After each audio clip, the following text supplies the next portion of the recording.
అందరికీ నమస్కారం. ఇటీవల దేశంలోనే అతిపెద్ద గ్రేటెడ్ గ్రీన్ఫీల్డ్ ప్లాంట్ని స్టీల్ ప్లాంట్ని ఏర్పాటు చేయడం జరిగింది.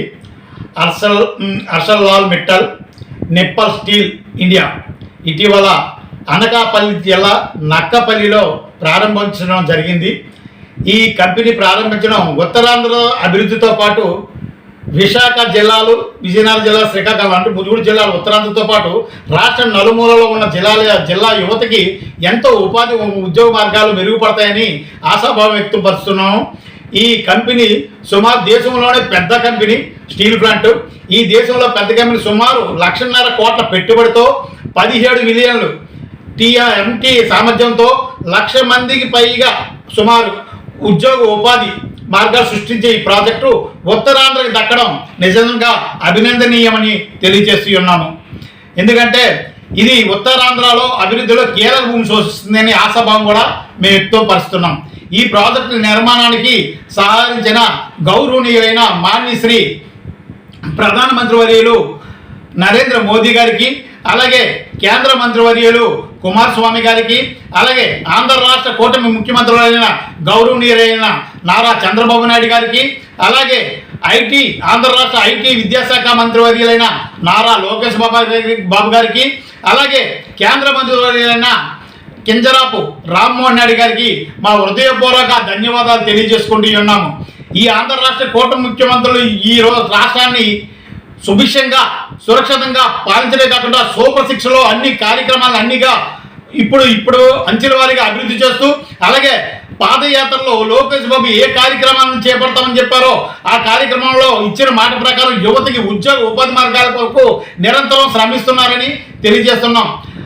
ఈరోజు ఈ సంస్థ యాజమాన్యం కూడా ప్రత్యేక ధన్యవాదాలు తెలియజేసుకుంటూ ఈ రాష్ట్ర అభివృద్ధి కొరకు నిరంతరం శ్రమిస్తున్న మన ప్రియతమ నాయకులు గౌరవనీయులు నారా చంద్రబాబు నాయుడు గారికి, ఈ ప్రాజెక్టు మన రాష్ట్రానికి రావడానికి కారణమైన నారా చంద్రబాబు నాయుడు గారికి ఒక బ్రాండ్, ఆయన మీద ఉన్న కేంద్ర ప్రభుత్వం పెద్దలకు ఉన్న నమ్మకము, నారా లోకేష్ బాబుకు 2024లో అక్టోబర్లోనే వీటి కొరకు నాటిన బీజం, ఆయన కృషి పట్టుదల వల్లనే ఆంధ్ర రాష్ట్రం పరిశ్రమలు వచ్చే విధంగా నిరంతరం శ్రమిస్తున్నారని, ఆంధ్ర రాష్ట్రంలోనే దేశంలోని నెంబర్ 1 రాష్ట్రంగా తీర్చిదిద్దడానికి ఎంతగానో కృషి చేస్తున్నారని మీకు తెలియజేస్తున్నాం. నారా లోకేష్ బాబు గారిని తెలియజేస్తున్నాం. రాష్ట్ర యువత కొరకు ఉపాధి మార్గాల కొరకు పెద్ద నగరాలు ధీటుగా విశాఖపట్నంలోనే అభివృద్ధి పరిచి ఉత్తరాంధ్ర మేలు చేకూరే విధంగా వాటితో పాటు రాష్ట్ర నలుమూలల నున్న జిల్లాలకు కూడా అభివృద్ధి పరిచి ఈ రాష్ట్రాన్ని దేశంలోనే నెంబర్ 1 రాష్ట్రంగా తీర్చిదిద్దడానికి కృషి చేస్తున్నారు నారా చంద్రబాబు నాయుడు గారు అండ్ నారా లోకేష్ బాబు గారిని తెలియజేస్తూ ఉన్నాము. అంతేకాకుండా ఈ నారా చంద్రబాబు నాయుడు గారు ఈ దేశానికి దొరికిన ఒక ఆణిముత్యం మన రాష్ట్రానికి. ఆయన విశ్వనీయత ప్రపంచ దేశాల్లో కూడాను మంచి పేరు ఉన్న నాయకులుగా గుర్తింపు ఉన్నారు. 2025లో దావోస్ సదస్సులో ఆదిత్య మిట్ల గారు చెప్పారు, ఇది కేవలం గణాంకాలకు సంబంధించింది కాదు, విశ్వనీయతకి మరో పేరే సిబిఎన్ అని. ఆయన చెప్పినట్లుగా నాయకత్వం, ఆయన సామర్థ్యము, స్థిరమైన అభివృద్ధి వైపు ప్రపంచ ఇన్వెస్టర్స్లో ఆయన మీద అపారమైన నమ్మకంతో హామీల కంటే బాబు గారు పనితీరుకి మాత్రమే ప్రాధాన్యత ఇస్తూ ఉన్నారు. అందుకే మన ఆంధ్ర రాష్ట్రం వైపు పెట్టుబడులు ఆకర్షించే దమ్మున్న నేత ఎవరైనా ఉన్నారంటే అది నారా చంద్రబాబు నాయుడు గారని మీకు తెలియజేస్తున్నాం. ఈ రోజు పెట్టుబడులు వరదలు పారిస్తున్నారు నారా చంద్రబాబు నాయుడు గారు. ఆయన్ని చూసి పెట్టుబడులు ఆకర్షిస్తూ ఆంధ్ర రాష్ట్రం వైపు వస్తున్నాయి.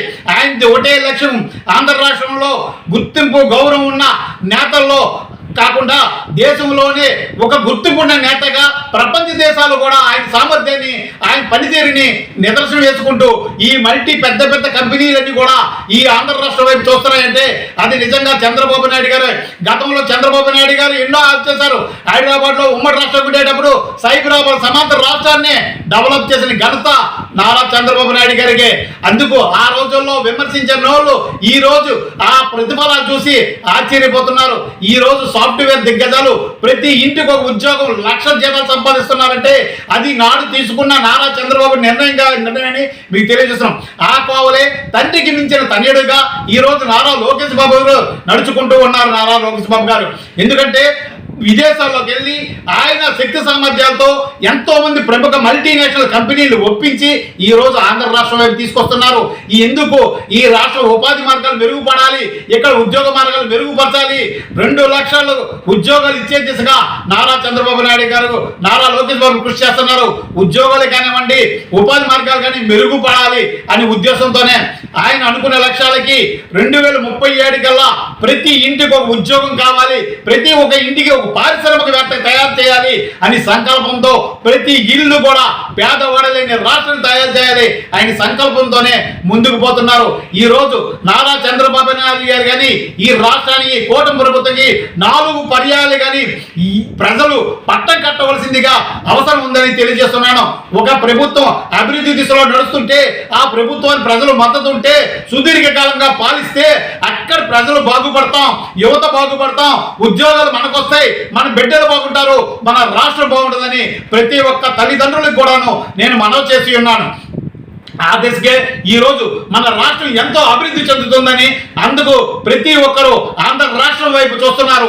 గత పాలకుల నిర్లక్ష్యం ఈ రోజు అమరావతి కానివ్వండి, పోలవరం కానివ్వండి, అలాగే చూసుకుంటూ పోతే ఈ రాష్ట్రంలో వైజాగ్ నుంచి విపరీతమైన వైజాగ్ కంపెనీలు తీసుకురాగలిసారు లోకేష్ బాబు గారు. విదేశాల్లో ఆయన పర్యటించి అక్కడ ఉండే కంపెనీలు మల్టీనేషనల్ కంపెనీలు నచ్చచెప్పి ఒప్పించి తీసుకొచ్చే ఘనత దమ్మున్న నేత ఎవరైనా ఉన్నారంటే అది నారా లోకేష్ బాబు గారని తెలియజేస్తున్నాం. మనకి